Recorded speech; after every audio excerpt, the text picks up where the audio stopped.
Next question में दिया हुआ है कि एक एक्स वाई है,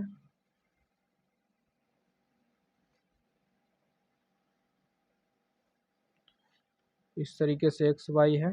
the line K1 K2 and K3 तीन लाइन है और तीनों लाइन का अलग अलग इक्वेशन है। 3 different equation as shown in the graph below.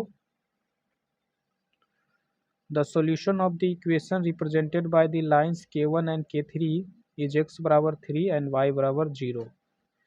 तो सॉल्यूशन दिया हुआ है, solution of the equation represented by lines K1 and K3। solution of line K1 and K3 का क्या है सॉल्यूशन? उन दोनों लाइन में जो एक्स वाई होंगे उसका क्या वैल्यू है? तो x का वैल्यू है 3 और y का वैल्यू है 0। इस तरीके से हम लिख दिए। जबकि solution of the equation represented by line K2 and K3 is x बराबर 4 एंड y बराबर 1। Solution of line K2 and K3 is क्या है? 4 और 1। ये है K1 K3 में अगर दोनों इक्वेशन को मिलाकर एक्स वाई निकाले तो ये वैल्यू आएगा और K2 K3 का यूज करके एक्स वाई निकाले तो ये वैल्यू आएगा। कुछ इस तरीके से लाइन है, ये हो गया K1, ये हो गया K2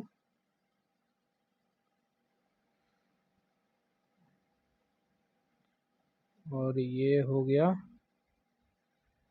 K3। ये थोड़ा मेरा K1 बहुत ज़्यादा आगे कट गया है। तीनों का इक्वेशन लिख लेते हैं। K3 का क्या होगा? इक्वेशन है Px plus Qy is equal to 1। K2 का क्या है? x plus 2y is equal to 6। K1 का क्या है? x plus 2y is equal to 3। तो ये जो सॉल्यूशन है ये क्या बता रहा है हमें? ये देखो क्या कर रहा है, एक बार थोड़ा सा बेसिक बात कर लेते हैं कि जैसे ये लाइन है K3 और ये लाइन है K1 K3 शुरू में बात किया। तो ये लाइन का हर एक पॉइंट पे एक अपना एक्स वाई है ना। इस पॉइंट पे ये वाई, इस एक्स पे ये वाई, इस एक्स पे ये वाई, हर एक कोऑर्डिनेट का एक कोरिस्पॉन्डिंग, हर एक एक्स का एक कोरिस्पॉन्डिंग वाई है, या ये कह ले कि हर एक वाई का एक कोरिस्पॉन्डिंग एक्स है, उसका एक अपना एक्स है। इस लाइन को K3 और K1 को पढ़ते हैं तो ये लाइन कह रहा है कि मेरा इस x पे ये y होगा।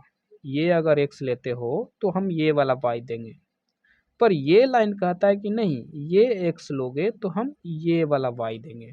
दोनों की बातें नहीं मिल रही है, दोनों का सॉल्यूशन है जो नहीं मिल रहा है। इसका अपना सॉल्यूशन है, इसका अपना सॉल्यूशन है ना। इसका अगर कितने सॉल्यूशन अगर हम पूछे कि इसका कितना सॉल्यूशन हो सकता है तो इनफाइनाइट। अलग अलग x पे अलग अलग y है। ऐसे ही आगे बढ़ेंगे, ये कह रहा है कि इतना x पे ये वाला y है, ये कह रहा है नहीं इतना x पे ये वाला y है। बात नहीं मिल रही है। बट यही एक खास यूनिक कोऑर्डिनेट है जहाँ पे ये कह रहा है कि इस x पे 0y है और ये कह रहा है इस x पे भी 0y है ना। थोड़ा सा आप थोड़ा डायग्राम गलत बन गया मेरा, आप इमेज जो स्क्रीन पे दिया गया उससे आप अच्छे से समझ सकते हो। यहाँ पे ही दोनों की बातें मिल रही है। ये भी कह रहा है कि हाँ उसी x पे वही y होगा और ये भी कह रहा है जो उस x पे वो y था K3 का वही मेरा भी।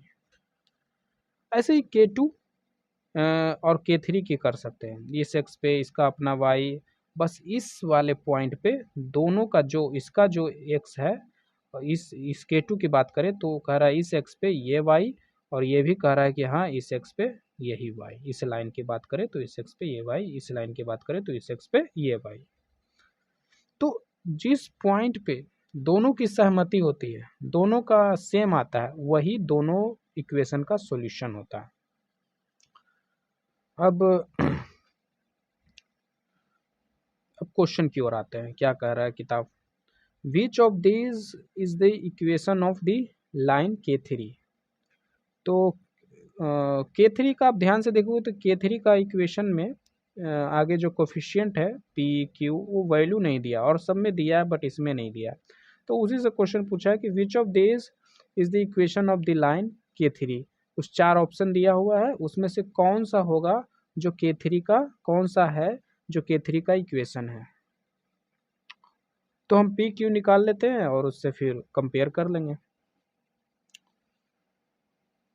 तो इस लाइन को देखो, यहाँ से हम कुछ यहाँ पे डेटा डालते हैं। यहाँ बोला था K1 K3 का सॉल्यूशन है 30, K1 ये, K3 ये, और इसका सॉल्यूशन है 30। सॉल्यूशन कहाँ पे होता है, जहाँ पे दोनों की सहमति होती है, दोनों का आपस में मेल होता है कि इसी x पे इसी y दोनों का सेम होता है, तो वही उसका उस दोनों लाइन का सॉल्यूशन होता है। मतलब यहाँ पे ये कोऑर्डिनेट दिया है 30, मतलब x में 3 बढ़ा तो y में 0 है,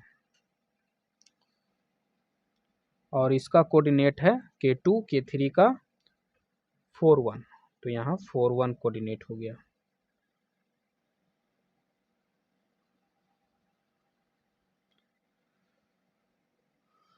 ये जो 4 1 कोऑर्डिनेट है K3 का भी है K2 का भी है।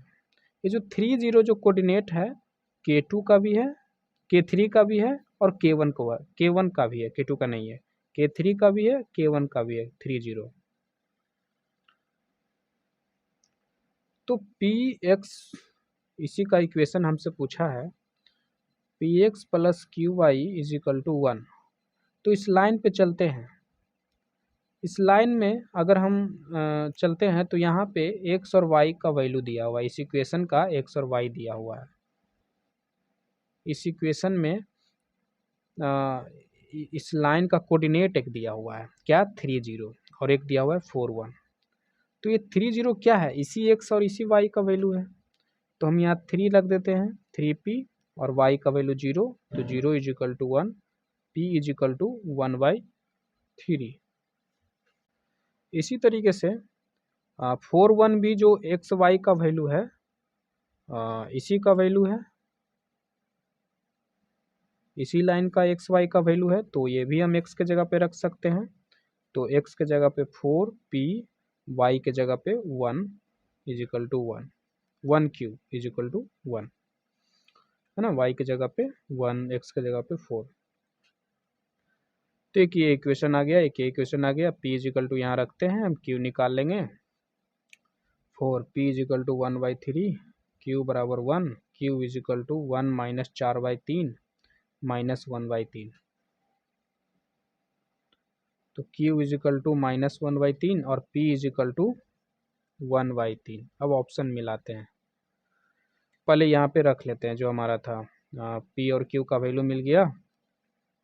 तो p का क्या आया 1/3x, q का क्या आया -1/3, और y इज इक्वल टू 1। इस तरीके से तो हमारा कोई भी इक्वेशन नहीं दिया हुआ है, तो इसे हम सिंपल करते हैं, जनरलाइज फॉर्म में करते हैं। तो ये 3 हटाना पड़ेगा, 3 LCM लेंगे तो हमारा बाई 3 आएगा, और वो इधर मल्टीप्लाई हो जाएगा, इधर ना 3 आएगा, तो ये 3 1 से इधर करेंगे तो मल्टीप्लाई हो जाएगा। अब x minus y is equal to 3 कहाँ पे है, फर्स्ट ही में, तो ऑप्शन ए।